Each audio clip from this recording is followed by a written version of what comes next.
Have you ever felt stuck in your job or your life and feel like you're settling and opposed to chasing your dreams, no matter the circumstances you were born into or the label others may put on you? You can chart your own course to happiness.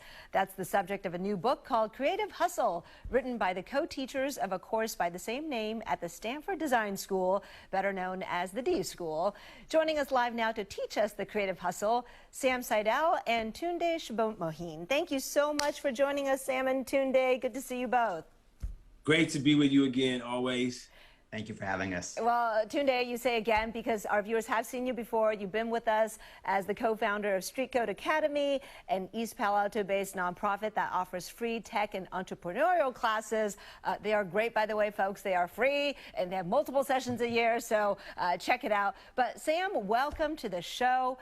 You are in charge of the K-12 lab at Stanford D.school. For people not familiar with it, what is the Stanford D.school? The Stanford D.school is a place where everyone in the world, particularly on the Stanford campus, but everyone in the world can come to have their creative competence boosted. All right. And part of that is your course. The two of you teach a popular course called The Creative Hustle. And now, for free, without having to go to Stanford, our audience gets to learn the key lessons in your new book, which you make clear is not a self-help book and not a book about making money doing what you love. Then what is it?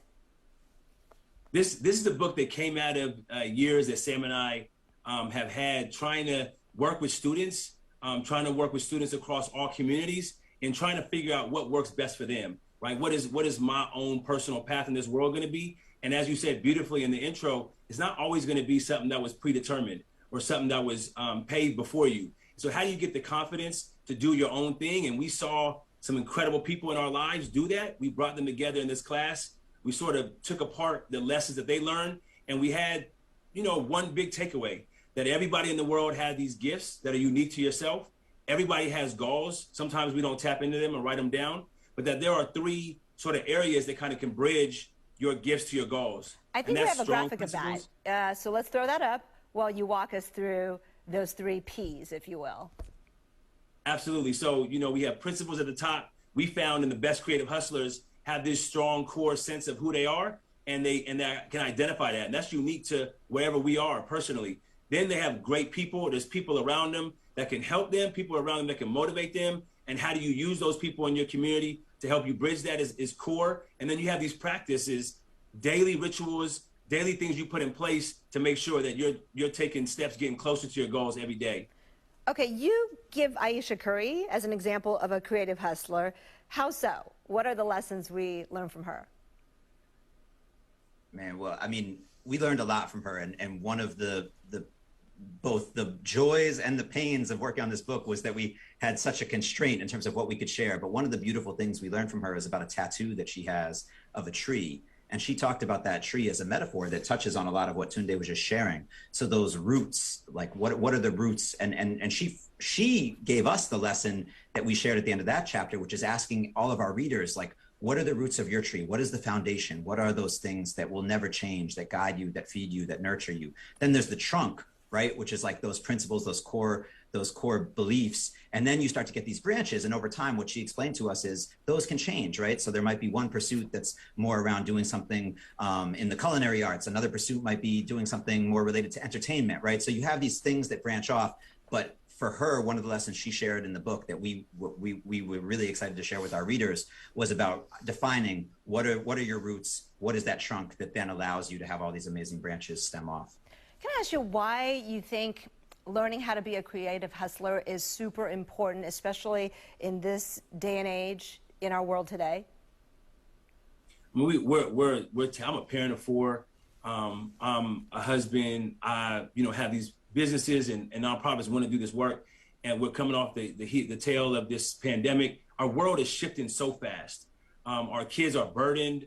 We don't really know what work looks like. There's all this new frontier that we don't know how we define it. And so the creative hustle is saying we need people right now, everyone, to find out how you're going to be able to solve those problems in your own individual way. And we need the confidence to do it. We talk about the creative confidence from the D.school, but what are some real easy ways that we can make this practical? And in the book, there are 9 profiled creative hustlers that we can all learn from whether it be reminding yourself on what drives you, or whether it be, you know, how to identify what people can help you get to the next level. We all need to find our creative hustle, especially now.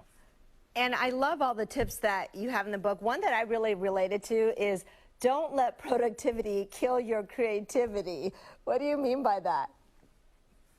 That one is so important, and we put it at the last, spoiler alert, in the book, because we really wanted people to land with this note that, especially with the word hustle in the title, it can sound like we're encouraging people to just like try to move faster than everyone else and just do a little bit more all the time. And what we learned time and time again, and the title that you just showed is a chapter about Tessa Aragones, who we feature in that last chapter. But we heard this from multiple creative hustlers who we really respect and got to interview for the book.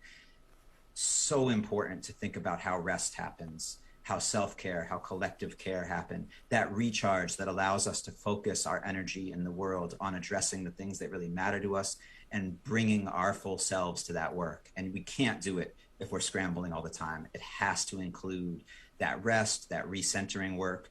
Tunde just took a sabbatical, which like I have deep admiration for. How do we do that on a daily basis, a weekly basis, and then on that longer kind of time frame, like a sabbatical?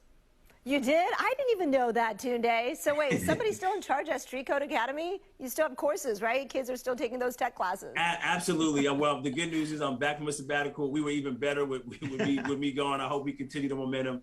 But StreetCode's in full action, streetcode.org. Yes. Yeah, thousands of kids and adults have taken the courses, which is great. Another thing I'm curious about is discover who you are, then show others. Part of it is, you know, you talk about uncovering your own gifts and goals. I think these days a lot of us don't know who we are or who we want to be. Yeah, I mean, that you've had Squint on your show. We know how powerful of a leader he is and how dynamic he is as a creator and a storyteller. But he really gave us a good journey, a good look into how he does that, right? He talks about love being the center of everything he does. And so people think about him as a photographer, people think about him as a storyteller, but he gives you how he centers himself. He really knows and has a strong brand and awareness about who he is. And from there, that's the first chapter, spoiler alert, and then you center, you base yourself on that kind of principle. How do you know yourself? And there's a beautiful exercise at the end of his chapter that talks about how can you remind yourself every day about the thing that most is important to you, and how can you be grounded and move from there. You mentioned Squint. For viewers who don't know, he took some of the best photos of Steph Curry, just putting it out there. Sam and Tunde, thank you so much. Congratulations on the new book, Creative Hustle, which I think folks can get through the Stanford D.school website or creativehustle.org, right? That's right, creativehustle.org. All right. Thank you so much for having us on. Thank you so much. Appreciate it. Peace.